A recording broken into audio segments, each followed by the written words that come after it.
My son's fiancée turned to her parents and said in Mandarin, "This old pig doesn't understand a thing. So stupid." She thought I was some fool who couldn't understand her. I understood every word, but I chose to stay silent and watch how far their little performance would go. What I heard next made me realize I had to protect my son from the most dangerous person he's ever met. Before I tell you what happened at that dinner table, let me know in the comments. Where are you watching this from? The aroma of pot roast filled my Arlington home that Friday evening.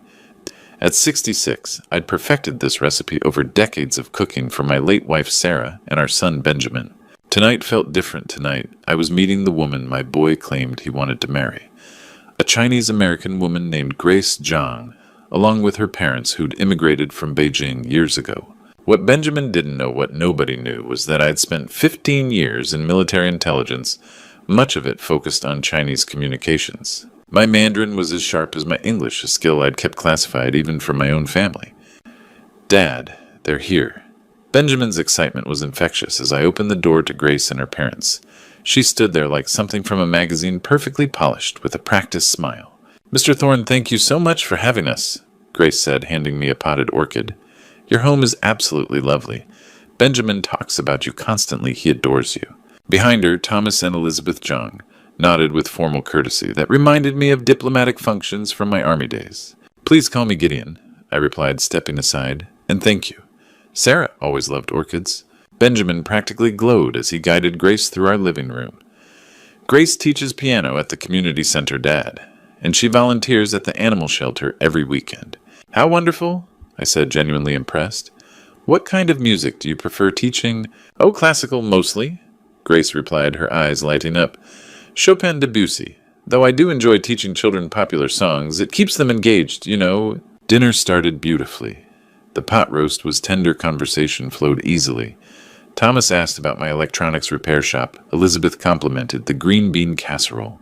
Grace hung on Benjamin's every word about their wedding plans. "We're thinking spring," Benjamin said, cutting into his roast. "Maybe April. Grace wants cherry blossoms in the photos." "That sounds perfect, son," I said, raising my wine glass. "To new beginnings." Everything changed during dessert. Grace leaned toward her parents and switched to Mandarin. Her voice dropped to what she thought was a whisper, but my trained ears caught every word. What I heard made my blood run cold. She called me an old pig who didn't understand anything, said I looked stupid and would be an easy target. Then with a dismissive laugh, she told her parents, "Keep doing well, just continue like this." The casual cruelty in her voice, the way she spoke to them like employees receiving instructions rather than beloved parents, it hit me like a physical blow. My grip tightened on my coffee cup. Adrenaline surged through my veins, the same feeling I'd had in combat situations. Every instinct screamed at me to stand up and confront her right there. But decades of intelligence work had taught me patience. I forced my face to remain neutral, even managed a smile when Grace looked my way. "The pie is delicious, Mr. Thorne," Grace said in English, switching back to that honey-sweet voice. "You simply must give me the recipe. I'd love to make this for Benjamin." "Of course, dear," I replied, my voice steady despite the fury building inside. "Sarah would have loved to share it with you." As the evening wound down, I played the gracious host. I thanked them for coming, accepted their compliments, promised to have them back soon. Benjamin walked them to their car, completely oblivious to what had transpired at his father's table. When he returned, his face flushed with happiness. "Dad, thank you. This means everything to me. I can tell you really like her." I nodded and squeezed his shoulder, not trusting myself to speak. As I watched him drive away, I stood in my doorway, the cool October air clearing my head. She thought I was a fool. She had no idea I understood every single word. The smell of old electronics and WD-40 filled my workshop behind the house, mixing with the October morning air drifting through the open garage door. I'd been tinkering with this vintage Zenith radio for the better part of an hour, but my hands moved on autopilot. Sleep had been elusive all week. Every time I closed my eyes, I heard Grace's voice again. "Old pig, stupid, easy target." The words echoed in my head like a broken record, each repetition stoking the fire of anger I'd been trying to contain. 30 years of marriage to Sarah had taught me patience, but this was different. This was my son's future at stake. The crunch of gravel in the driveway interrupted my brooding. Benjamin's Honda pulled up, and I watched through the window as he grabbed 2 coffee cups from the passenger seat. My boy always was thoughtful, took after his mother that way. "Morning, Dad," he called out, ducking under the half-raised garage door. His face carried that same glow it had worn all week. "Thought you might need some caffeine. You look tired." "Thanks, son." I accepted the steaming cup gratefully. "Just been working on this old radio. Mrs. Henderson's grandfather's. She wants it restored for her daughter." Benjamin perched on my workbench, careful not to disturb the scattered components. "Grace loved meeting you last week. She keeps asking when we can come back for dinner." The mention of her name sent a familiar jolt of irritation through me, but I kept my voice level. "She seems very fond of you." "She is?" His smile widened. "Dad, I've never felt like this before. She makes me want to be better, you know. Her parents are wonderful too, so traditional, so respectful. They remind me of Grandpa Chen from down the street when I was little." I set down my coffee cup, choosing my words carefully. "Son, sometimes people aren't who they appear to be." The change in Benjamin's expression was immediate. His shoulders stiffened, and that easy smile faded. "What do you mean by that?" "I just think you should take your time. Get to know them better before making any big decisions." "Dad, you're being unreasonable." The words came out sharper than I'd expected. "You barely gave her a chance. She was nothing but polite and gracious, and you're already finding fault." I tried a different approach. "It's not about fault, Benjamin. It's about being careful. In the service, we learn to trust our instincts." "Your instincts?" He stood abruptly, nearly knocking over his coffee. "Or your prejudices? Is this because she's Chinese? Because that's what this sounds like to me." The accusation hit like a slap. "That's not fair, and you know it." "Do I?" Benjamin's voice cracked with disappointment. "Grace warned me this might happen. She said some people have trouble accepting interracial relationships, even family." Grace warned him. The manipulation was so smooth, so calculated, it took my breath away. She'd planted seeds of doubt about me before I'd even said a word. "Son, that's not what this is about." "Then what is it about, Dad?" "Because from where I'm standing, it looks like you've already made up your mind about the woman I love." He headed for the door, then turned back, his eyes bright with unshed tears. "I thought you'd want me to be happy. Mom would have supported me. She would have given Grace a real chance." The garage door slammed behind him, leaving me alone with the smell of motor oil and my own regrets.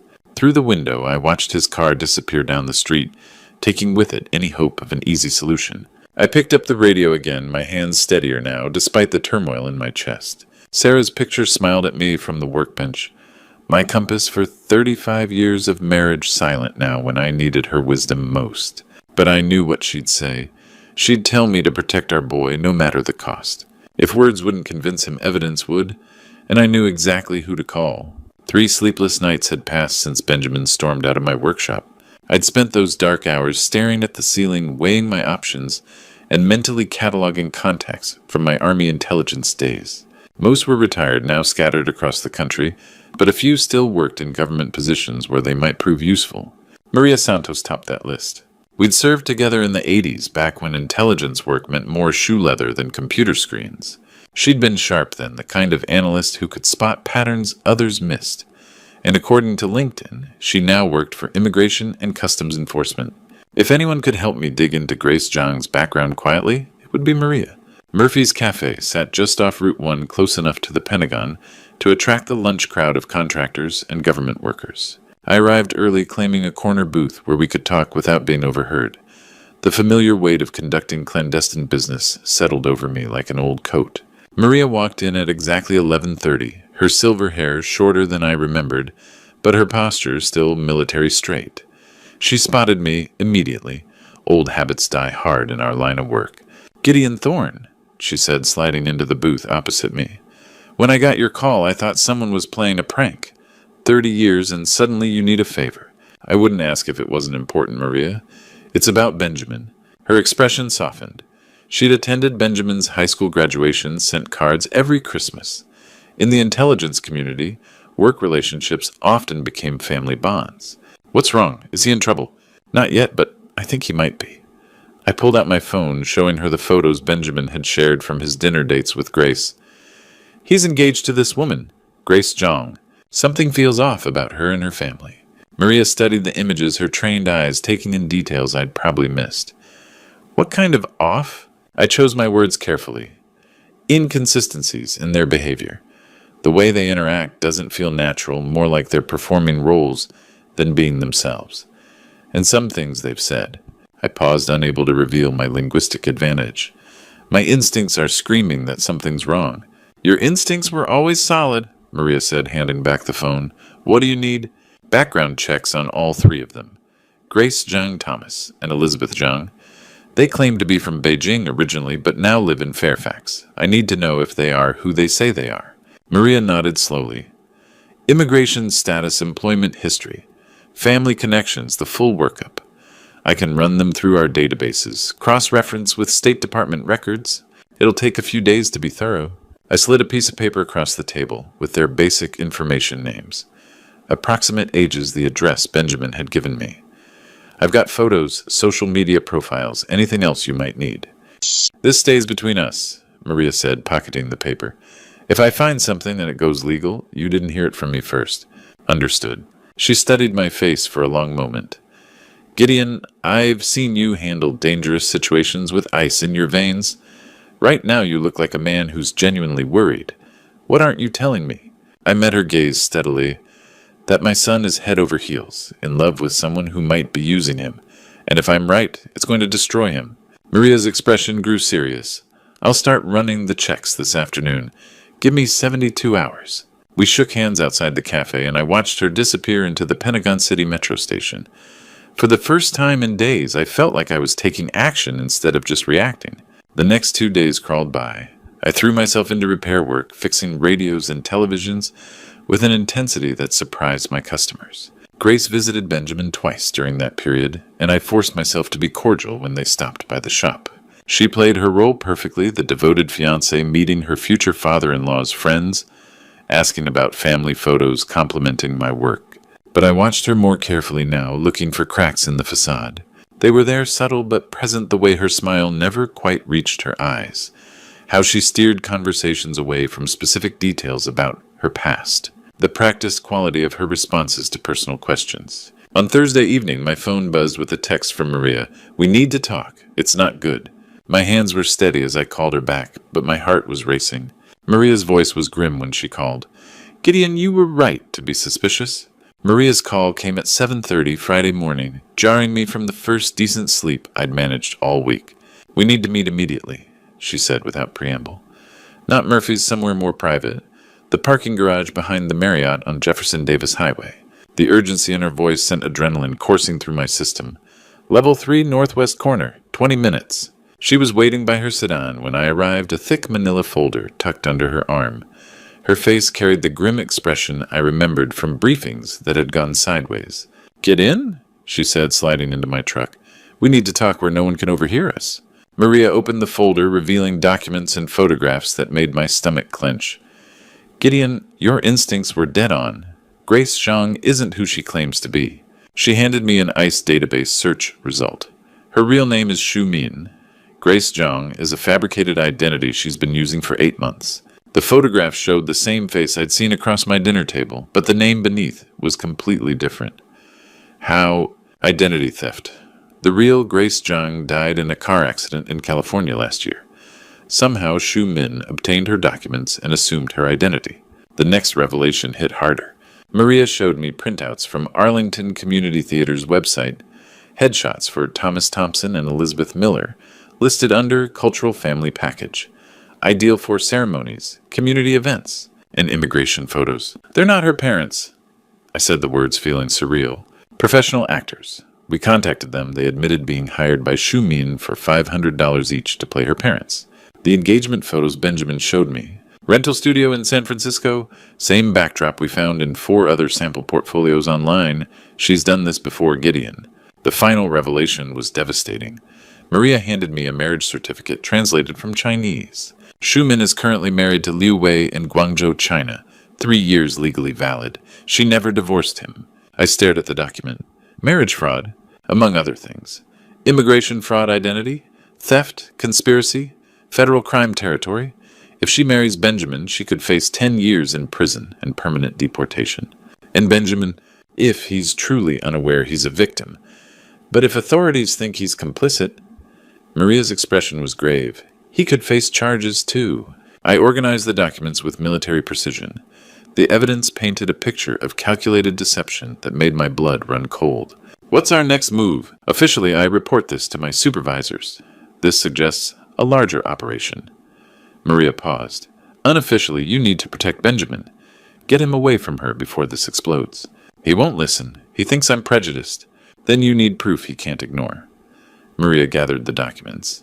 I can give you copies, but once this goes official, it moves fast. Federal prosecutors don't mess around with immigration fraud. I accepted the folder, its weight feeling heavier than it should. How long do we have? Maybe a week before the investigation becomes official. Maria prepared to leave, placing a hand on my shoulder. I'm sorry, Gideon. I know this isn't what you wanted to find. She was right. Part of me had hoped my suspicions were wrong, that Grace was simply a young woman with poor social skills or cultural differences I'd misinterpreted. But the evidence was irrefutable. Looking at the documents spread across the table, I realized this was bigger than I thought. Maria's contact at the FBI worked faster than I'd expected. By Monday afternoon, I was sitting in a sterile conference room at the Washington field office, facing Special Agent Jennifer Walsh, across a metal table covered with the evidence Maria had compiled. Agent Walsh was younger than I'd anticipated, maybe early 40s, with sharp eyes, and the kind of focused intensity that reminded me of my best intelligence officers. She'd spent the better part of an hour reviewing every document, asking pointed questions about timeline and verification procedures. Mr. Thorne, she said, finally closing the folder, this is impressive work. Immigration fraud cases usually take months to develop this kind of comprehensive evidence. Maria Santos is thorough, I replied, always was. The question now is how we proceed. Walsh leaned back in her chair. We have enough to arrest Xu Min on identity theft and immigration fraud charges, but I'd prefer to build a stronger case. These organized operations usually involve multiple victims. What do you need? Ideally, we'd like her to incriminate herself further, maybe reveal information about how she obtained the false documents, whether she's working with others. Walsh studied me carefully. You mentioned she's comfortable in your home. Would you be willing to participate in a controlled operation? The weight of what she was asking settled over me. You want me to invite her back for dinner? With full FBI surveillance and support, we'd wire your home, have agents positioned nearby. If she says anything incriminating, we'd have it on record. I thought about Benjamin's face when he'd stormed out of my workshop, the pain in his voice when he'd accused me of prejudice. My son would have to be there. He's completely unaware of what she really is.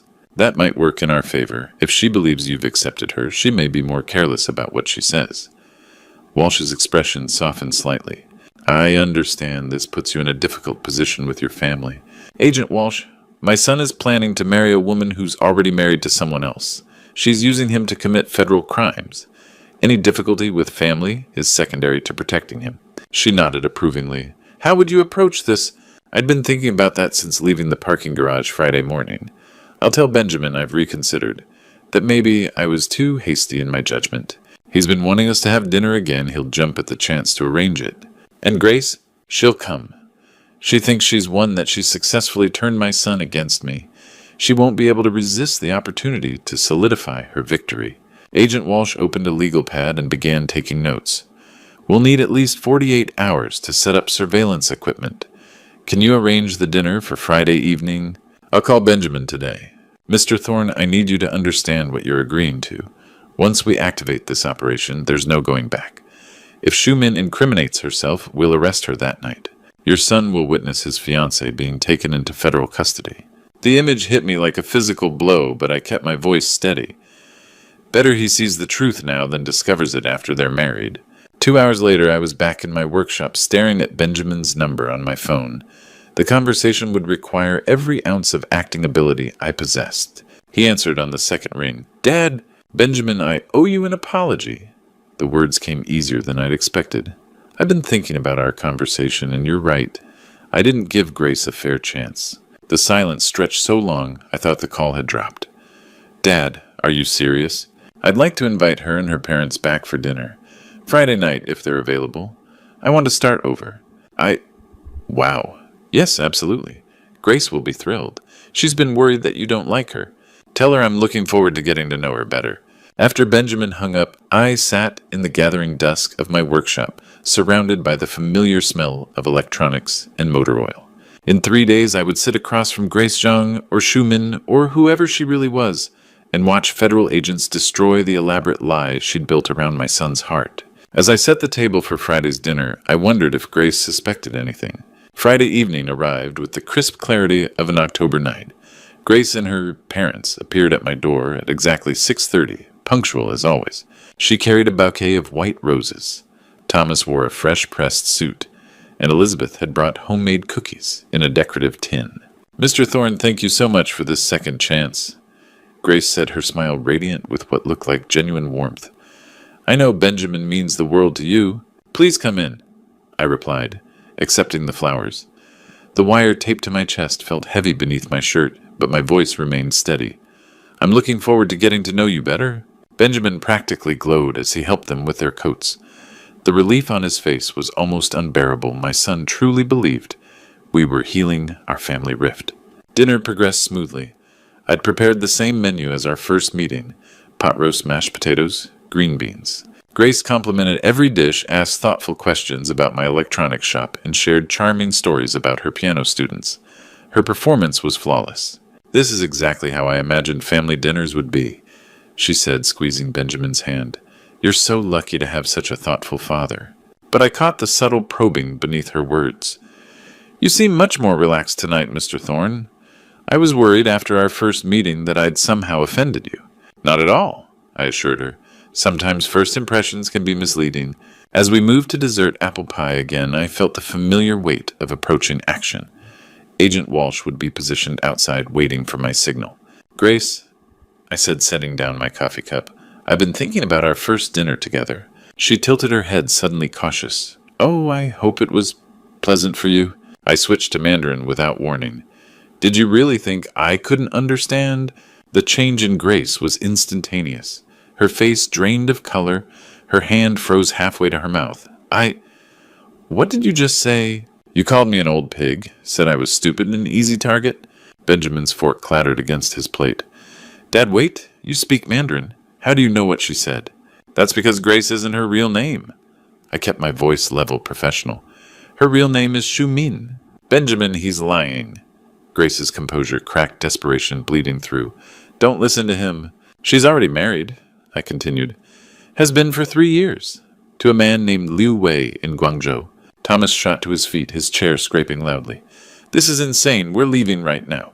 "Sit down, Mr. Thompson," I said calmly. "Arlington Community Theater. Write $500 each to play loving parents." Benjamin's voice came out broken. "Dad, you speak Chinese. Why didn't you ever tell me?" "Military intelligence, son. I learned it 30 years ago." I watched his world crumble in real time. "I've been investigating your fiancé for 2 weeks. Grace grabbed Benjamin's arm frantically. "Please, he's trying to destroy us because he's jealous. He can't stand that you love someone more than him." The doorbell rang at exactly 8 p.m. Agent Walsh entered with 2 backup agents, their badges clearly visible. The professionalism of their entrance was both reassuring and terrifying. "I'm our Shu Mim," Agent Walsh said, her voice carrying absolute authority. "You're under federal investigation for immigration fraud, identity theft, and conspiracy." Grace's scream pierced the air. "This is entrapment! You set me up!" "Yes," I said quietly, "I did." Elizabeth collapsed into her chair, tears streaming. "We're just actors. She paid us $500 each. We didn't know it was illegal." Grace whirled on me, her mask finally falling away completely. "You think you've won, old man?" "I think I've protected my son." Benjamin sat in stunned silence, then whispered, "Grace, was any of it real?" She tried to run, then bolting toward the kitchen door, but Agent Walsh's backup was waiting. The handcuffs clicked with mechanical precision as they read her rights. Grace cursed in rapid Mandarin words I understood but wouldn't repeat. Benjamin remained motionless in his chair, hands shaking, staring at the empty space where his future had been sitting moments before. As the FBI car pulled away, Benjamin looked at me with eyes I'd never seen before. The silence that followed the FBI car's departure was deafening. Benjamin sat motionless at the dining table, staring at the empty chairs, where Grace and her fake parents had been sitting moments before. The untouched apple pie sat between us like evidence of a life that had just been shattered. I cleared my throat gently. "Son, don't." His voice was barely a whisper. "Just don't. Not yet." I walked to my study and returned with the manila folder Maria had given me. The weight of it seemed heavier now, loaded with the destruction it had caused. I set it carefully in front of Benjamin. "This is everything we found," I said quietly. "Her real name, the fake parents, the marriage certificate from China. I wanted to show you before, but I wouldn't have listened." Benjamin's hands trembled as he opened the folder. His eyes moved across the documents, the actor profiles, the marriage certificate, the identity theft evidence. Each page seemed to hit him like a physical blow. "How long have you known?" he asked, finally not looking up from the papers. "I suspected something the first night. I've been investigating for 2 weeks. 2 weeks." He laughed bitterly. 2 weeks while I was planning a wedding to someone who doesn't even exist. His phone buzzed a text message. Benjamin glanced at it and his face crumpled. "It's from her number. I'm sorry you had to find out this way. I did love you." Even now, she's still lying. I reached across the table, but he pulled back. "I need some time, Dad. I need to process this." That was Friday night. Saturday and Sunday passed without a word from Benjamin. I threw myself into repair work, fixing a vintage television for Mrs. Chen and rewiring a radio that had belonged to someone's grandfather. My hands stayed busy, but my mind raced with worry that I'd lost my son along with his fiancée. Agent Walsh called Sunday evening with updates. Grace Shu Min had confessed to everything in exchange for avoiding additional charges.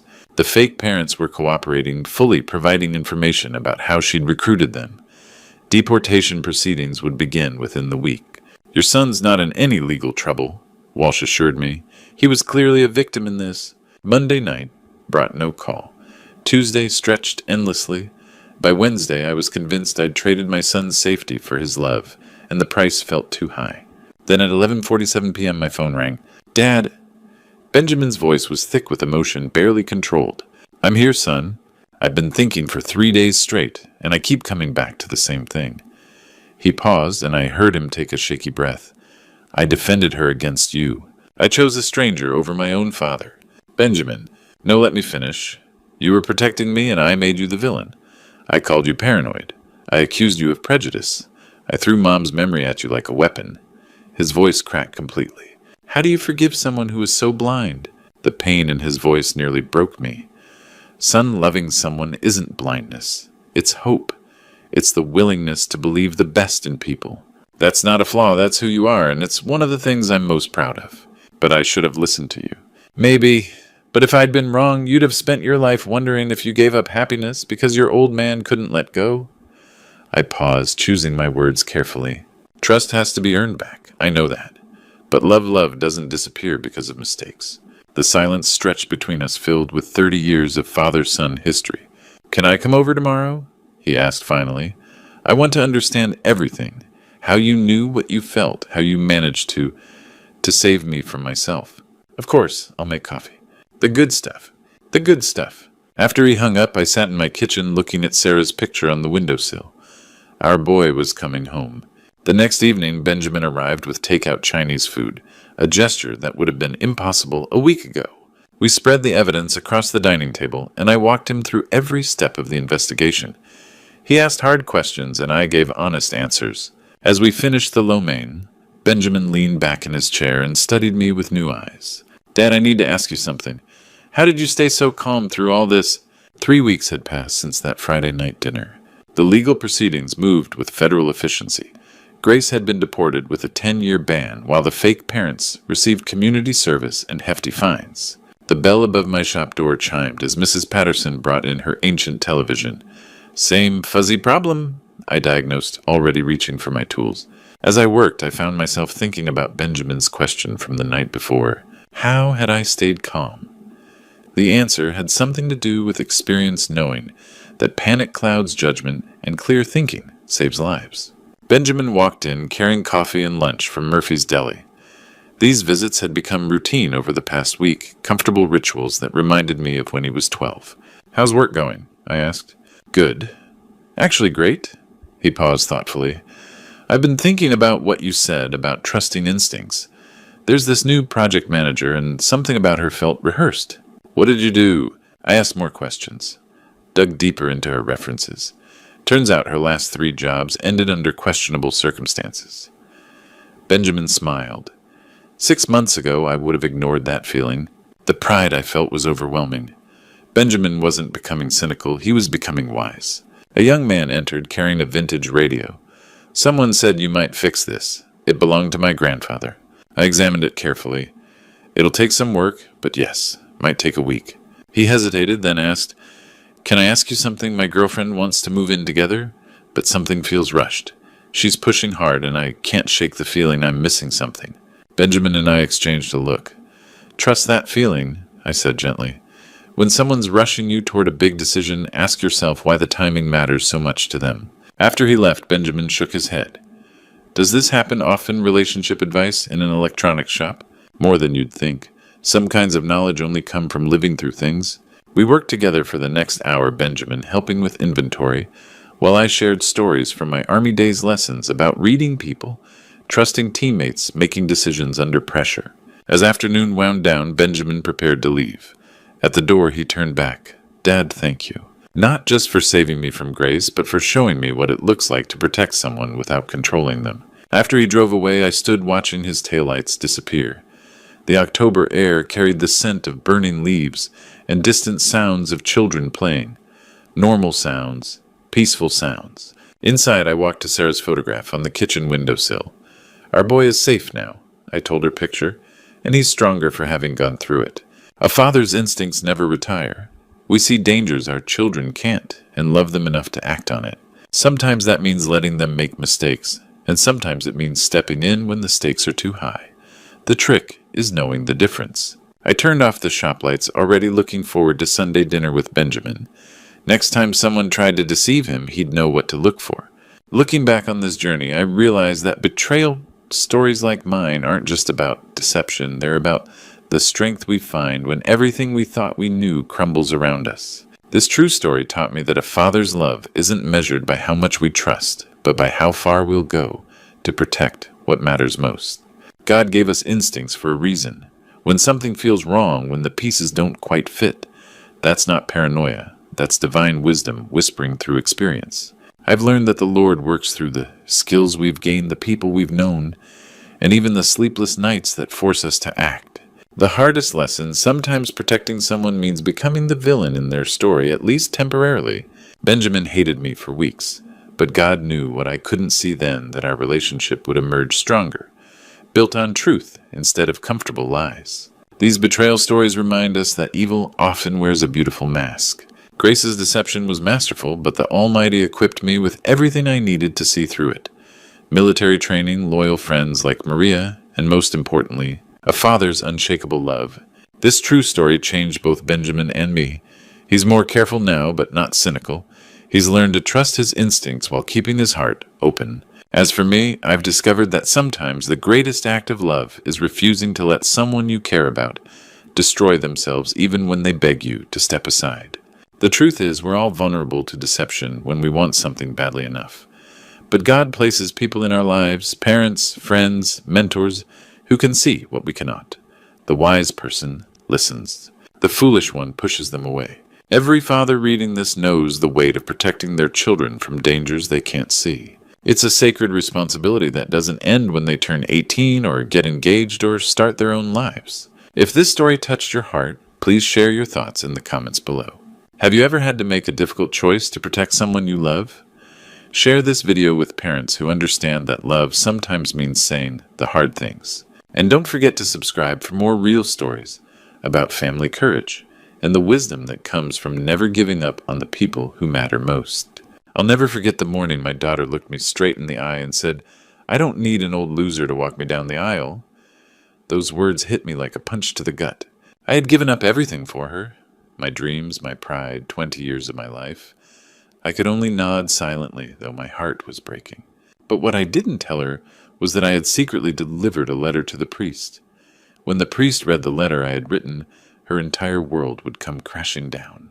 Tell us in the comments, what city are you watching from this father's heartbreak? Could happen anywhere. The late afternoon sun streamed through my workshop windows, casting shadows across the wooden table I'd been restoring. This wasn't just any table. It was where Maya had done homework for 12 years. Blown out birthday candles, shared meals after her mother passed. The oak surface bore gentle scars of family life, ring stains, tiny scratches, a small burn mark from when she'd tried wood burning at age 10. I was sanding the worn edges when her car pulled into the driveway. Maya rarely visited weekends anymore, not since Jason. Her heels clicked on the porch. Dad, that tone I'd learned to recognize. She had something difficult to say. "In here, sweetheart," I called, setting down my sandpaper. She appeared in the doorway, polished and put together in expensive clothes that screamed sophistication. "We need to talk," she said, not moving from the threshold. "It's about the wedding." My heart lifted. Maybe she'd changed her mind about Jason's small ceremony. But then she spoke words that would echo for weeks. "Dad, you're not the kind of father I want walking me down the aisle." The sandpaper slipped from my fingers, hitting concrete with a soft thud. I stared, certain I'd misheard. "What did you just say?" "You heard me. Matter of fact, like discussing weather. Jason's family is different. They're successful, educated, sophisticated. His father built Sterling Corporation from nothing. His friends are doctors, lawyers, executives." Each word felt like a physical blow. "Maya, I don't understand." "Look around, Dad." She gestured at my workshop flannel shirt work boots. "This isn't the world I'm marrying into. Jason's wedding will be elegant, refined. I can't have you there looking like—" She paused, searching for less cruel words. "Like this."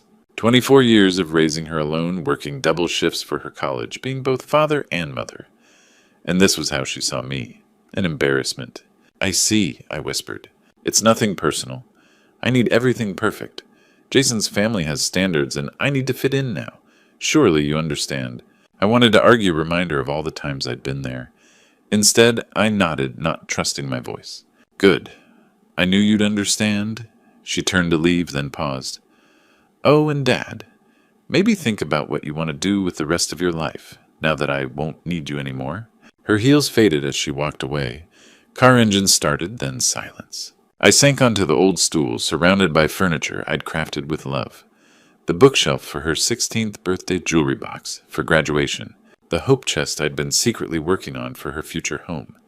Each piece represented hours of devotion, dreams of family legacy. But sitting in the gathering dusk, surrounded by remnants of a father's love, I felt as if everything I'd ever been had just walked out that door. The workshop fell silent except for the old clock ticking on the wall. The same clock that had marked every moment of her childhood, every bedtime story, every scraped knee I'd bandaged. Now it seemed to count down to nothing. I picked up the sandpaper with trembling hands, then set it down again. What was the point of restoring anything when the person you'd built your whole world around no longer wanted you in hers? Outside, the sun was setting over Millbrook, painting everything in shades of gold and amber. But inside my workshop, surrounded by the furniture that told the story of our life together, I felt nothing but the cold emptiness of a father who had somehow become expendable. 3 a.m, and sleep remained elusive. I lay staring at the ceiling, Maya's words on repeat. "You're not the kind of father I want." The digital clock's red numbers mocked each passing minute.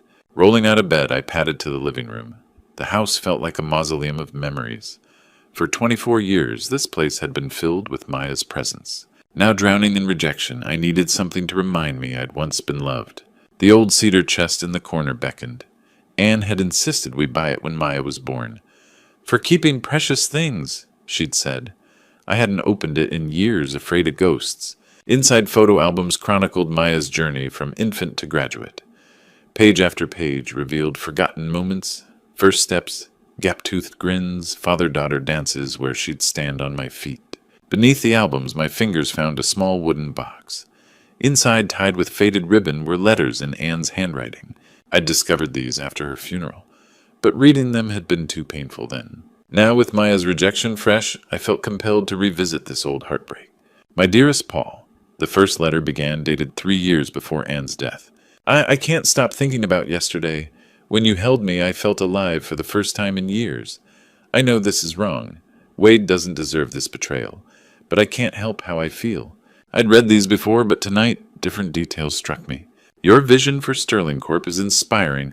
You make me believe in possibilities I never imagined. Sterling Corp, the name hit like a physical blow, though I couldn't place why. I dream of the life we could have together. When you talk about expanding Sterling Corp to other cities, I imagine starting fresh somewhere new, just you and me. Another letter months later. Paul, I'm drowning in guilt. Last night, Wade made Maya a dollhouse, spending hours in his workshop, and all I could think about was destroying this family. Sterling Corp's success means nothing if it costs my soul. We have to end this. There it was again. Sterling Corp. Why did that name send chills down my spine? A final letter, Anne's last. Paul, I can't continue living this lie. Wade suspects something. I see it in his eyes. I've decided to end our relationship. Please don't contact me again. What we had was beautiful, but it's destroying everything good in my life. Take care of yourself, and may Sterling Corp bring you the success you deserve. I set the letters aside, pressing palms against my temples. Sterling. Sterling. Where had I heard that name recently? The memory danced at consciousness's edge like catching smoke. Something about Sterling Corp, something recent, something important. Paul Sterling had stolen my wife's heart years ago. But why did his name feel relevant to my current pain? Why did Sterling Corp echo in my mind like an unfinished melody? I clutched Anne's final letter, staring at the name that seemed to pulse on the page. The grandfather clock chimed 4 times, its deep voice filling the silence. Outside, Millbrook slept peacefully, unaware that in this small house, a father was discovering that some ghosts refuse to stay buried, and some names carry more weight than we realize. I sat in Anne's rocking chair as dawn crept through windows, her letters scattered across my lap. Sterling. The name echoed in my skull, demanding recognition I couldn't grasp. Where had I heard it recently? Not from Anne's letters. This was something else, something that made my stomach clench. I closed my eyes, forcing my mind backward through recent conversations. Sterling Corp.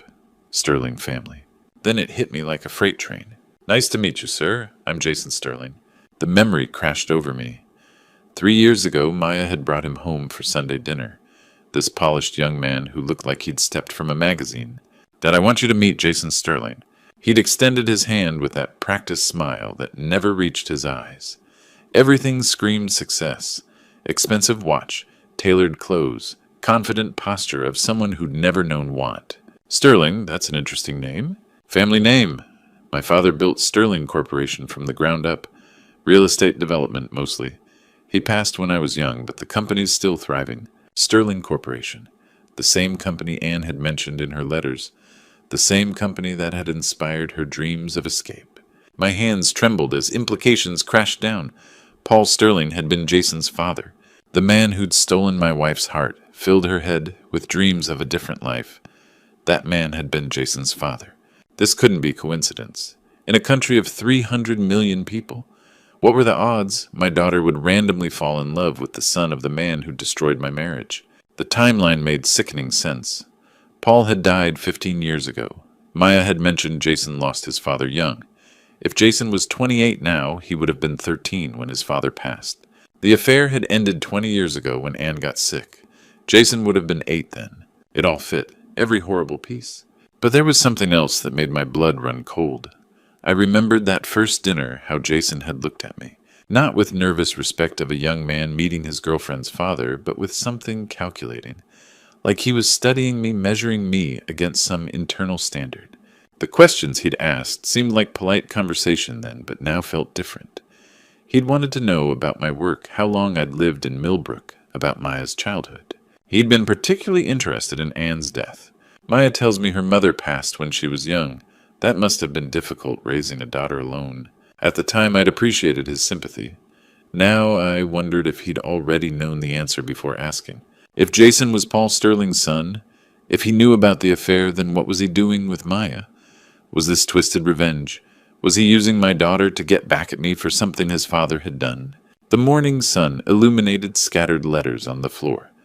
Somewhere in this quiet Ohio town, my daughter was planning a wedding to a man whose father had once tried to steal her mother away. And I was the only one who knew the truth. The grandfather clock chimed 7 times. Outside, Millbrook was waking up unaware that in this small house, a father had discovered the past, had found a way to reach into the present, with claws sharp enough to tear apart everything he'd tried to build. By 8 in the morning, I sat at my old desktop computer. Anne's letters spread beside me like evidence. My fingers hovered over the keyboard. Sterling Corporation. If Jason's father had built this company, there would be records to confirm my suspicions. The first search yielded immediate results. Paul Sterling's obituary from 15 years ago showed a handsome man with Jason's same calculating eyes, survived by his son Jason Sterling, age 13. The timeline was perfect, too perfect for coincidence. I dug deeper, finding business articles chronicling Paul's rise. One piece from 22 years ago caught my attention. Sterling Corp expands into Ohio markets. The article mentioned Paul's frequent business trips to smaller Ohio towns, including Millbrook, developing relationships with local contractors like me. Another article from 20 years ago detailed Sterling Corp's sudden withdrawal from Ohio markets following Paul's personal health concerns. The timing matched exactly when Anne had ended their affair. But the final article made my blood run cold. Published months before Paul's death, it described his bitter divorce and custody battle. The article quoted Paul saying he was determined to protect his son from those who had wronged the Sterling family. Those who had wronged the Sterling family. Had Paul told Jason about the affair? Had he painted me as the villain? The phone rang. Maya's number flashed on screen. "Hi, sweetheart," I managed. "Dad, I wanted to make sure you understood about yesterday. Jason helped me realize that sometimes we make difficult choices for our future happiness." Jason helped her realize. Even now, he was shaping her thoughts. Jason says it shows maturity when we put aside childish attachments and focus on what really matters. Childish attachments. 24 years of fatherhood reduced to that. After hanging up, I stared at the computer screen. Over 3 years, I'd watched Maya transform from a loving, family-oriented young woman into someone I barely recognized. Someone who spoke in phrases that sounded more like Jason than Maya. The gradual changes became clear now. How she'd stopped Sunday dinners because Jason's family had more sophisticated gatherings. How she'd begun criticizing my clothes house lack of ambition. How she'd started using words like upgrade when talking about her future. Most telling were the little cruelties. Introducing me as just a carpenter instead of my dad. The embarrassment when her college friends visited. Canceled plans because Jason had better opportunities for her time. I'd attributed it to natural growing up. Now I saw it for what it was, a systematic campaign to isolate her from me reshaping her values until she no longer saw me as worthy of love. Jason Sterling hadn't fallen in love with my daughter by accident. He'd targeted her, studied her, learned exactly how to manipulate her insecurities. For 3 years he'd been patient, methodical, turning her against me, one comment at a time, and I'd been too blind to see it. The morning sun climbed higher over Millbrook. Somewhere across town, my daughter was planning a wedding that would be the culmination of a revenge plot 15 years in the making. But now I knew the truth. The question was, what was I going to do about it? I spent the morning reconstructing the past 3 years, laying out Jason's campaign like a detective mapping a crime. What I discovered made my blood run cold. It had started subtly. 3 weeks after that first dinner, Jason invited Maya to a charity gala. Black tie, very exclusive. When Maya asked if I wanted to see photos afterward, Jason smoothly redirected. "Your father probably wouldn't be interested in all that society stuff. Different worlds, you know. Different worlds." The first seed planted so carefully Maya hadn't noticed. Then came subtle comparisons. Jason would mention his late father's accomplishments, buildings Paul Sterling had constructed, the business empire he'd built. Always followed by questions about my work. "Your dad's a carpenter, right?" "That's honest work. Not everyone can build something that lasts." Each comment designed to make Maya see me as small, limited, temporary. Someone whose life's work could be dismissed with a single loaded pause. The manipulation escalated gradually. Jason scheduled elaborate dates during our traditional father-daughter time. Wine tastings during Sunday dinners. Weekend getaways during holidays we'd always spent together. You can't stay tied to childhood routines forever, Maya. Successful people learn to prioritize. I remembered our canceled camping trip, something we'd done every summer since she was 8. Jason had planned a Hamptons weekend with his business associates. "Dad will understand," Maya had told me. "Jason says it's important for my future to make the right connections." Even then, I'd been proud of her ambition. I'd had no idea I was being systematically erased. The most insidious part was how Jason weaponized Maya's love for me against our relationship. He never directly criticized me. That would have triggered her loyalty. Instead, he expressed concern. "I worry about your father living alone. Maybe it's time he found hobbies made friends his own age. It's not healthy for him to depend on you so much." Depend on her. as if my love was weakness rather than devotion. He'd convinced her that distance was kindness, that growing away from me was maturity. Every canceled dinner, every shortened phone call, Jason framed it all as Maya's personal evolution. The cruelest stroke had been the engagement itself. Jason proposed on Anne's birthday, a date that held sacred meaning for Maya and me. We'd always spent that day together visiting Anne's grave, but Jason turned it into something else. I wanted to propose on a day that represented new beginnings. Your mother would want you to be happy. He'd stolen even that from us, transforming our remembrance into his triumph. Now I understood next week's wedding wasn't a celebration of love. It was Jason's final victory. The son of the man who'd tried to steal my wife was going to steal my daughter instead, publicly ensuring my humiliation was complete. The wedding would be his revenge for whatever grievances his father had filled his head with. Paul Sterling had failed to destroy my marriage, so his son would destroy my relationship with my daughter. For 3 years, I'd watched Maya slip away, attributing it to natural growth. I'd been so proud of her success, so happy she'd found love, that I'd never questioned why that love required her to diminish me. But Jason had made one crucial mistake. He'd underestimated a father's love and determination to protect his child. The grandfather clock chimed noon. In less than a week, Maya would walk down that aisle believing she was choosing her future.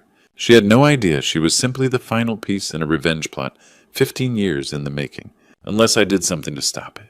The night before Maya's wedding, I sat at my kitchen table with blank paper and a pen that felt heavier than any tool I'd ever held. Past midnight, each tick bringing my daughter closer to a marriage built on lies. What kind of father destroys his daughter's wedding? But then I remembered Jason's calculating smile, how he'd systematically turned Maya against me. This wasn't about destroying her happiness.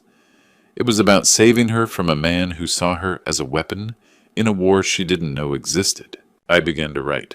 To whoever reads this during Maya Mitchell's wedding ceremony, my name is Wade Mitchell, father of the bride. I am not present because my daughter believes I am unworthy of walking her down the aisle. What she doesn't know is that the man she's marrying has spent 3 years systematically destroying our relationship as part of calculated revenge. The words flowed easier once I started.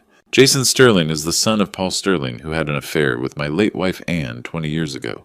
I discovered this through letters Anne left behind, mentioning Sterling Corporation and dreams of a different life. I chose to forgive my wife and keep this secret to protect my daughter from the pain. Even now, writing those words felt like betraying Anne's memory, but Maya deserved truth. Paul Sterling died 15 years ago, but not before filling his son's head with whatever version painted me as the villain. Jason didn't meet my daughter by accident. He sought her out, studied her, spent 3 years manipulating her emotions and turning her against me. Every canceled dinner, every missed holiday, every cruel word Maya has spoken, all part of Jason's plan to isolate her from the one person who might recognize his motives. The hardest part was explaining my love. I'm not writing from spite or jealousy. I'm writing because I love my daughter more than life itself, and I cannot watch her marry a man who sees her as nothing more than the final piece in his revenge against me. Maya deserves to know the truth, even if it comes from the father she no longer believes is good enough. I signed it Wade Mitchell, Maya's father, who loves her more than she will ever know. At dawn, I drove to St. Michael's Church. Father Andrew was preparing for morning service. Wait, I thought you wouldn't be attending. That's why I'm here, Father. I handed him the envelope. I need you to read this during the ceremony before they exchange vows. Father Andrew frowned. Wait, I can't just... Please, read what's inside. If you think I'm a bitter man trying to ruin my daughter's happiness, throw it away. But if you believe Maya has a right to know the truth about who she's marrying, then read it when the time comes. He studied my face, then opened the envelope. I watched shock and understanding dawn in his eyes as he read. My God, Wade, are you certain about this? I've never been more certain of anything. He folded the letter carefully. I'll read it. God help us all, but I'll read it.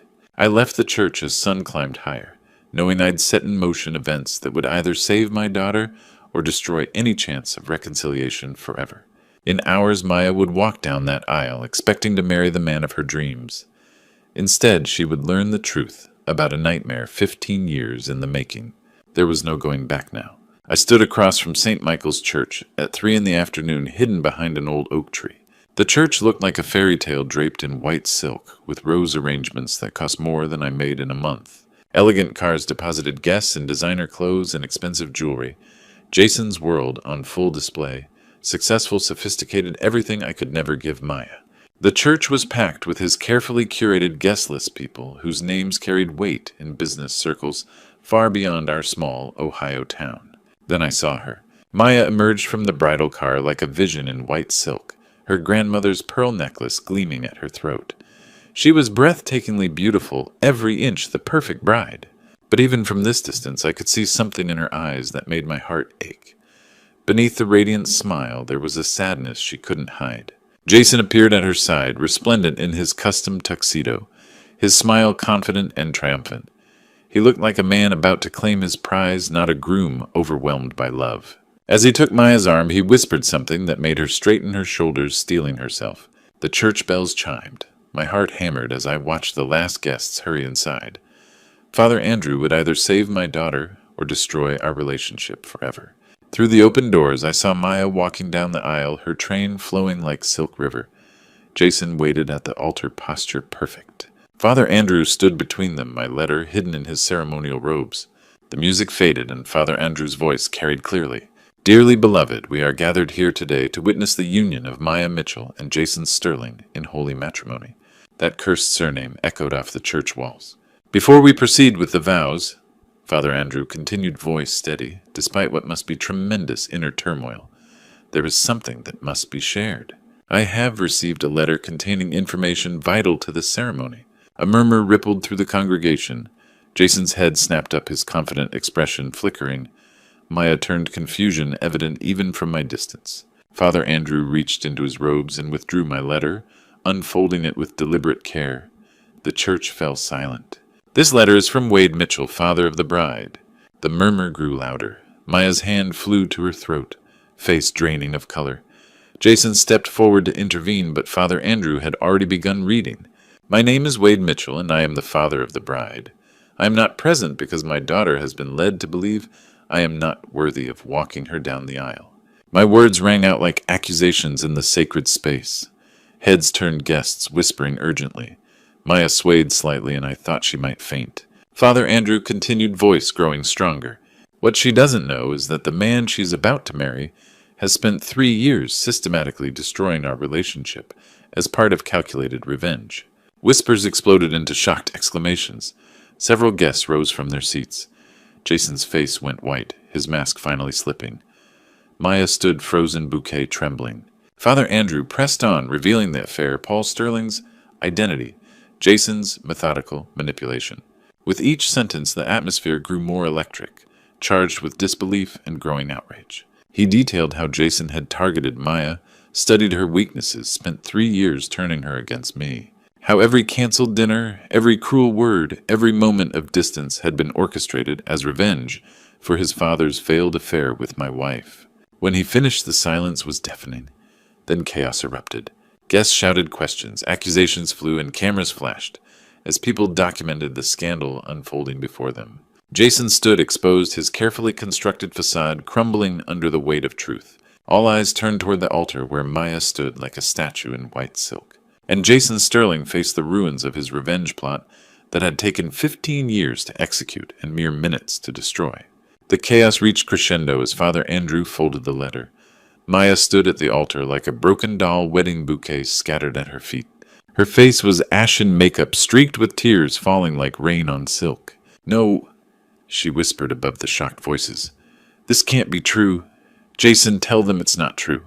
All eyes turned to Jason Sterling, frozen beside her. The confident, polished young man was nowhere to be seen.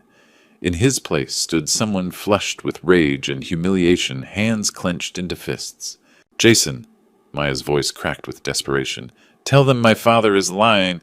Jason's mask slipped completely. I saw cold calculation in his eyes, the same look his father must have worn pursuing my wife. Then he made the fatal mistake. "Your father," he said with venom, "destroyed my family. He took everything from us, and yes, I wanted him to know how it felt." The admission hung like a death sentence. Maya staggered backward, hand pressed to her heart. You used me. Everything we had was a lie." "Not all of it," Jason said hollowly. "I did love you, Maya, but I loved justice more. That's when I couldn't stay hidden. I walked through the church doors, work boots echoing on marble as hundreds of eyes turned toward me. Guests parted like the Red Sea. I only cared about my daughter. Maya, I said softly. She spun around, tear-stained face contorting with rage. You! How could you do this to me? How could you destroy my wedding, my happiness, everything I've worked for? Her words hit like physical blows, but I kept walking toward her. Don't you dare call me sweetheart. She was shaking, trembling with fury and heartbreak. You're selfish and jealous, and couldn't stand seeing me happy with someone better. Behind her, Jason was quietly gathering his things, preparing to slink away. You're right, I said quietly. I am selfish. Selfish enough to work 3 jobs for your college.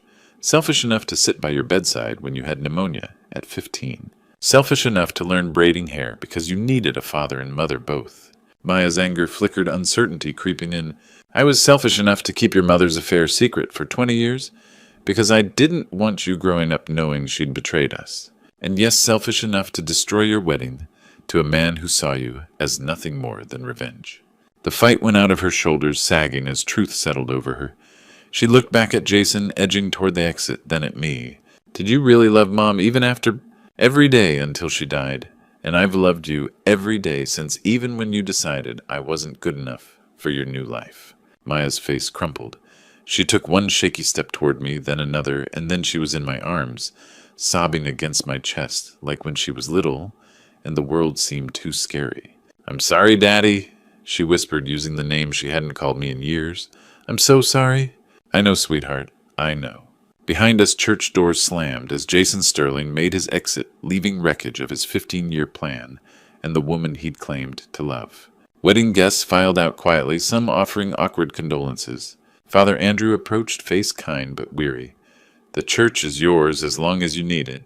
I held my daughter as she cried, feeling her pain as my own. Outside, Millbrook continued its quiet Saturday afternoon, unaware that in this small church, a father and daughter were finally finding their way back to each other. 6 months after the wedding that never was, I stood in my workshop on a crisp October morning, watching Maya sand the edges of a small wooden table. Her movements were careful and deliberate, so different from the impatient young woman who used to dismiss my craft as just carpentry. Like this, Dad? She asked, holding up the sandpaper. Perfect, sweetheart. Your mother would be proud. Maya smiled. A real smile, not the practiced one she'd worn during her years with Jason. She'd moved back home 3 months ago, not out of necessity, but choice. I want to remember who I am, she'd told me. I want to remember where I come from. The transformation hadn't happened overnight. Those first weeks had been difficult, filled with tears and long conversations stretching late into the night. Maya had to process not just Jason's betrayal, but her own behavior toward me. I was so angry with you for so long, she'd confessed one evening on the front porch. But I think I was really angry with myself. I knew something felt wrong with Jason, but I ignored it, because I wanted so badly to be someone different, someone better than a carpenter's daughter. You were always better, I'd told her. Not because of what you achieved, but because you were mine. The healing had been mutual. I'd confronted my own failures, how grief over Anne had consumed me, how I'd been too passive facing Maya's growing coldness. We'd both learned that love sometimes requires difficult conversations, that silence isn't always protection. Maya had quit her marketing job where Jason's influence had gotten her hired. Everything there reminded me of the person I was pretending to be. Now she worked at the community college teaching art classes to adults. She came home each day with stories about her students, eyes bright with purpose I hadn't seen in years. As for Jason Sterling, consequences had been swift. Word spread quickly through Millbrook and beyond. Business partners severed ties with Sterling Corporation after learning about his calculated manipulation. The company his father built was struggling, tarnished by association with Jason's actions. Maya had heard Jason left Ohio entirely, relocating to the West Coast. Good riddance, had been her only comment. The community's response surprised us. Instead of judgment about the dramatic church scene, we'd found support. Mrs. Henderson brought casseroles for weeks. Father Andrew visited regularly. Even Maya's genuine friends reached out. We always thought something was off about him, one confided. The hardest part had been Maya's guilt over 3 wasted years.